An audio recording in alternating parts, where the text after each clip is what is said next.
Assalamualaikum warahmatullahi wabarakatuh. Bismillah walhamdulillah wassalatu wassalamu ala rasulillah wa ala alihi wa sahbihi wa mawalah amma ba'd. Teman-teman yang saya muliakan, beberapa hari ini saya menerima beberapa pertanyaan. Bagaimana kita berwudu ketika kita berpuasa? Nah, di kesempatan ini saya kongsikan cara berwudunya seperti mana biasa, dan sekaligus mudah-mudahan dapat menjawab pertanyaan rakan kita tadi. Baik, berwudu kita mulakan dengan membasuh tangan kita. Basuh tangan dan membaca bismillahirrahmanirrahim. Cuma ingat, kalau kita berwudu di tempat bilik yang bercampur dengan mangkuk tandas tanpa dinding, haram kita menyebut nama Allah jihar. Artinya sebut nama bismillah ataupun sebut bismillahirrahmanirrahim di dalam hati kita saja. Oke? Untuk menjaga kesucian nama Allah Subhanahu wa taala. Basuh tangan, bismillahirrahmanirrahim. Bismillah ini sunat, tapi kata Nabi, qala Nabi, kullu amrin dzibalin la yubda bismillah fahuwa qati. Satu perkara yang kita lakukannya, satu perkara yang baik kita lakukan tanpa memulakan dengan bismillah, fahuwa qati, kata Nabi, terputuslah keberkatannya. Oke, basuh tangan, bismillahirrahmanirrahim. Kemudian kita disunatkan lagi untuk madmadah, yakni berkumur-kumur, dan disunatkan kita membuang sedikit di sebelah kiri.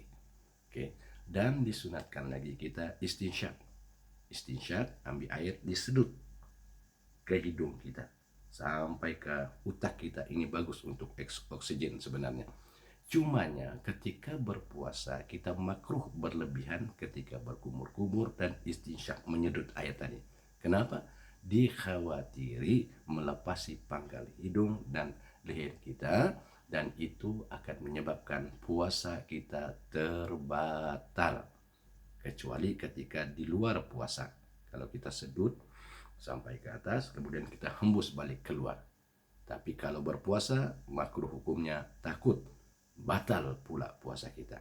Oke, selepas itu lafaz niat berwudu, nawaitu raf'al hadasil asghar lillahi ta'ala, ataupun nawaitul wudu lillahi ta'ala, juga sunat, tapi baik untuk mengingatkan hati kita supaya niat. Ketika bila niat, ketika kita membasuh muka, ambil air, basuh muka, ketika inilah kita niat di dalam hati, saja aku wudu karena Allah Ta'ala. Ya, basuh muka, pangkal rambut ke bawah, kemudian boleh juga diurut ke bawah hidung kita, terus ke janggut kita. Buatnya berapa kali? 3 kali, disunatkan 3 kali. Ambil air, wajah, cukup, kemudian urut ke bawah, terus ke bawah 3 kali. Setelah itu tangan hingga ke siku.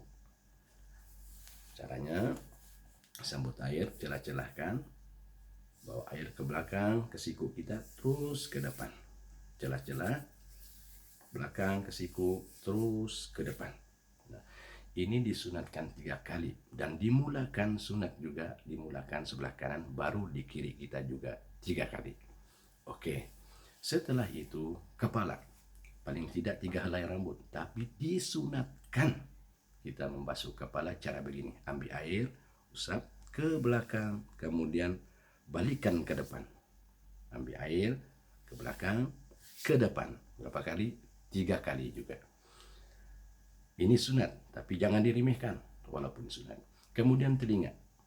Telinga ambil air, caranya jari telunjuk di lubang kita, ibu jari di belakang telinga, kemudian tarik ke atas. Tarik ke atas. Berapa kali? 3 kali juga. Ambil air, cup. Ya, ini sunat. Tapi saya teringat ketika saya berkunjung menziarah kawan-kawan di Medan, Indonesia, di Samut, Sumatera Utara, Indonesia. Saya mendengar cerita seorang pakar refleksologi, perubatan tradisional berbangsa Cina, bukan Islam. Ketika lalu di sebuah masjid melihat seorang Islam berwudu, diperhatikannya, ambil air wudu kepala, kemudian ke telinga, macam yang dia belajar.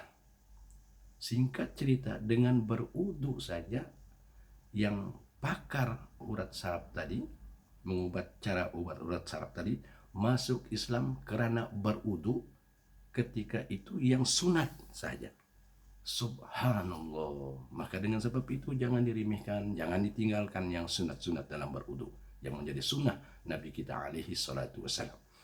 Oke, selesai sudah kepala, telinga, kemudian kita kaki.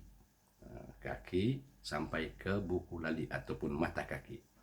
Basahkan di air, kemudian kita ambil jari kita, jari tangan, masukkan di celah-celah jari kaki kita sampai ke buku lali juga 3 kali. Sunat dimulakan juga daripada sebelah kanan, barulah kiri. Kemudian terakhirnya tertib. Nah, inilah rukun wudu. Pertamanya niat, kedua membasuh muka, ketiga kepala, keempatnya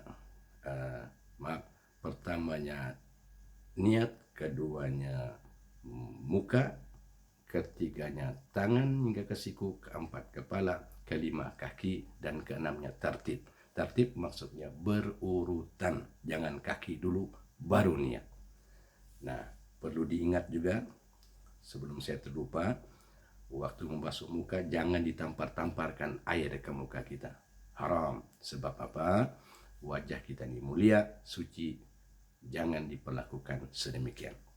Oke, selesai kita berwudu, kita baca doa wudu. Nah, kalau tempat kita berwudu tadi bercampur dengan mangkuk tandas, sebaiknya kita baca doanya di luar. Oke, doanya asyhadu an la ilaha illallah wa asyhadu anna muhammadar rasulullah. Allahumma ja'alni minal mutatahhirin wa ja'alni minat tawwabin wa ja'alni min ibadikas salihin. Sunat doa. Dan disunatkan juga kita jangan lap air wudu di anggota wudu kita tadi. Nah, disunatkan biar dikering sendiri, kecuali orang yang ada penyakit kulit yang perlu segera dikeringkan. Tapi bagi kita yang normal disunatkan kering sendiri tanpa dilap. Karena Nabi bagi tahu yang kering terakhir itulah yang mempunyai keberkahannya yang cukup luar biasa. Oke. Dan mudah-mudahan yang saya kongsikan ini ada manfaatnya bagi kita semua. Daripada saya ilmu yang seadanya.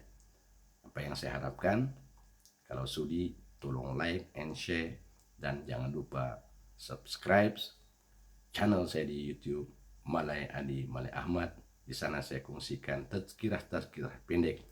Mudah-mudahan ada manfaat bagi kita semua. Sebelum saya terlupa mengenai wudu tadi, yang terakhirnya pastikan air yang kita guna adalah halal. Apa maksudnya? Jangan coba-coba guna air yang digunakan itu sebelum meter. Ada yang memasang T sebelum meter. Rusak wudu kita. Inilah namanya Paul. Kedapatan lagi jabatan air, kena denda lagi kita. Nah, ini maksudnya saya, niat yang baik dengan cara yang baik, itulah cantik. Terima kasih semua. Assalamualaikum warahmatullahi wabarakatuh.